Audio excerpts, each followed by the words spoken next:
காலையில் நம்ம சொன்ன மாதிரி 8 மணிக்கு ஸ்டார்ட் பண்ணோம் ரைடு. 8 மணிக்கு ரேப்பிடோ ஸ்டார்ட் பண்ணது 26 ரைடு ஓட்டியிருக்கோம். 175 கிலோமீட்டர். 26 ரைடில் ஒரே ஒரு ride Rapido parcel, 7 ride Rapido food order. இதுவே 8 ரைடு ஆயிடுச்சு. இது போக அந்த 26 எவ்வளோ ஆச்சு? Balance 18 ride. 18 ரைடுமே பைக் டாக்ஸி. இதில் அரை மணி நேரம் சாப்பாடு, மதிய சாப்பாடு, அரை மணி நேரம் நைட்டு சாப்பாடு. அப்போ 11 மணி நேரம் கண்டினியூஸாக ரைடு அடிச்சிருக்கோம். இடையில ஒவ்வொரு ஆர்டருக்கு இடையில ரொம்ப கம்மியான டைமிங் தான், வெறும் 4 நிமிஷம், 5 நிமிஷம், 10 நிமிஷம், அவ்வளோதான் என் ரைடுக்கு. ஒவ்வொரு ரைடுக்கும் கேப்பு. ஓகேவா? இதில் இன்னொரு பெரிய ட்விஸ்ட் என்னென்னா, 8 மணிக்கு ஆரம்பித்தோம். 8 மணியே கொஞ்சம் வெயில் கொஞ்சம் லைட்டாக புழக்க ஆரம்பிச்சிது. 8, 9, 10ன்னு வெயில் கூடிக்கிட்டே போது. வெயில் தாங்க முடியல நம்மளால். கரெக்டாக ஒரு 10, 11 மணிக்கு மேலே சரியான வெயில். ஆனால் 12, 1 மணிலேருந்து கொஞ்சம் கொஞ்சமாக கிளைமேட் அப்படியே ஆப்போசிட்டாக மாதிரி ஃபுல்லாக மழை பெய்ய ஆரம்பிச்சிருச்சு. ஃபஸ்ட்டு வெயில், அடுத்து மழையில் ஃபுல்லாக நனைஞ்சிக்கிட்டே ரைடு தான்.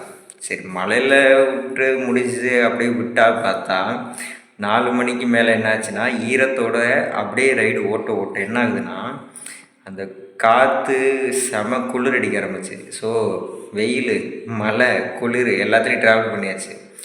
இதில் ஒரு இன்றைக்கி எனக்கு ஒரு ட்விஸ்ட்டுன்னு சொல்ல முடியாது, நல்லா இருந்துச்சு. இன்றைக்கி நிறைய பேர் எக்ஸ்பீரியன்ஸ் பண்ணியிருக்கீங்களான்னு தெரில. என்னென்னா, ஒரு ரைடு திருவான்மையூரில் பிடிச்ச ரைடு நேராக பாலவாக்கம்ங்கிற ஒரு ஏரியா வரையும் ஒரு 3.5 கிலோமீட்டர் வரும். அதில் 3 கிலோமீட்டர் வந்து பார்த்திங்கன்னா அப்படியே கடலை ஒட்டியே ஒரு ரோடு. நல்லா இருந்துச்சு. அது ஒரு தெரு மாதிரி. ஸோ அந்த மாதிரி எக்ஸ்பீரியன்ஸ் நல்லா இருந்துச்சு. இதுவரையும் நம்ம வந்து பீச் சைடு அவ்வளோ போகிறது கிடையாது. இந்த மாதிரி ரைடு கிடைக்குமோ கொஞ்சம் நல்லா இருந்துச்சு. ஓகேவா? சரி, நம்ம டேரெக்டாக டேட்டா வைஸில் பார்ப்போமா? ஜிஎஸ்டியை பற்றி சொல்லியிருந்தேன். ஜிஎஸ்டி வந்து பார்த்திங்கன்னா பிடிக்கிறாங்க. 30 ரூபாய்க்கு ஒரு ரைடு நீங்கள் எடுத்திங்கனாலும் சரி, இல்லை 120 ரூபாய்க்கு நீங்கள் ஒரு ரைடு எடுத்திங்கனாலும் சரி, ஜிஎஸ்டி கம்பல்சரி பே பண்ணி ஆகணும். ஏன்னா நம்ம வந்து லட்சக்கணக்கில் சம்பாதிக்கிறோம் ரேப்பிடோவில். அதனால் லட்சாதிபதியாக இருக்கிறதுனால நம்ம வந்து ஜிஎஸ்டி கட்டுறோம். சரி, ஜோக்ஸ் இருக்கட்டும். ஒவ்வொரு ரைடுக்கும் except parcel and food order, ஓகேவா? ஃபுட் ஆர்டரும் பார்சலை தவிர்த்து நீங்கள் ஓட்டுற ஒவ்வொரு பைக் டாக்ஸியாக இருக்கட்டும், பைக் மெட்ரோவாக இருக்கட்டும், எதாக இருந்தாலும் சரி, 2 ரூபா கம்பல்சரி பிளாட்ஃபார்ம், அதாவது தேர்ட் பார்ட்டி ஃபீஸ் அப்படின்னு சொல்லிட்டு 2 ரூபா நம்மள்கிட்ட டிடக்ட் பண்ணுறாங்க. ஓகேவா? இதை தாண்டி ஒவ்வொரு ஆர்டருக்கும் 30 ரூபாலேருந்து 1 ரூபா 50 பைசா, இல்லை 1 ரூபா 60 பைசா அப்படின்னு சொல்லி ஹையஸ்ட்டாக இன்றைக்கி வந்து எனக்கு 6 ரூபா 16 பைசா வரையும் ஜிஎஸ்டி ஒவ்வொரு ஆர்டருக்கும் பிடிக்கிறாங்க. ஓகேவா? டிடக்ட் பண்ணுறாங்க. ஸோ இன்றைக்கி 36 ரூபாய் வந்து தேர்ட் பார்ட்டி ஃபீஸ் மட்டும் எனக்கு டிடக்ட் பண்ணாங்க. இதை தவிர்த்து 58 ரூபா வந்து ஜிஎஸ்டிக்கு பிடிச்சிருக்காங்க. 58 ரூபா ஜிஎஸ்டி, தேர்ட் பார்ட்டி ஃபீஸ் வந்து 32 ரூபா. 36 உங்கள்கிட்ட சொல்லிட்டணும், 32 ரூபா. ஓகேவா?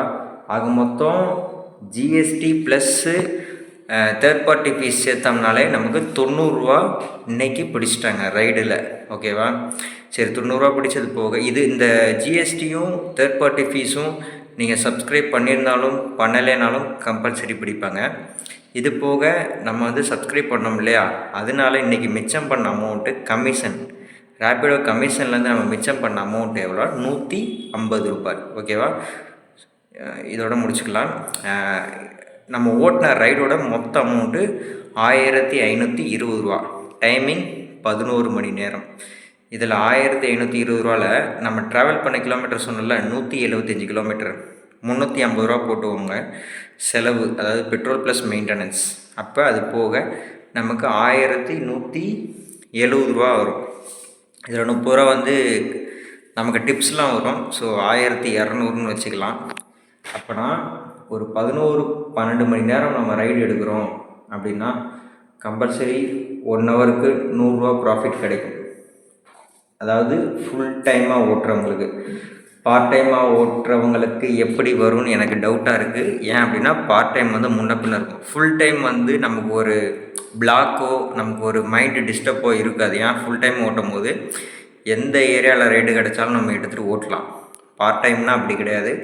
பார்ட் டைம்னால் குறிப்பிட்ட ஒரு 10 கிலோமீட்டர் சர்க்கிளுக்குள்ளே நம்ம ஆர்டர் எடுத்து ஓட்டினா தான் நமக்கும் ப்ராஃபிட்டு, அதே சமயம் மைண்டு டிஸ்டர்ப் ஆகாது. ரொம்ப லாங் போயிட்டு திருப்பி அங்கேருந்து வண்டியில் எம்டியாக போட்டு வர்றதுக்கு என்னையை பொறுத்தவரையும் பார்ட் டைம்னா நியர்பை 10 கிலோமீட்டருக்குள்ளே ஆர்டர் எடுக்கிறது நமக்கு சேஃப். ஓகேவா?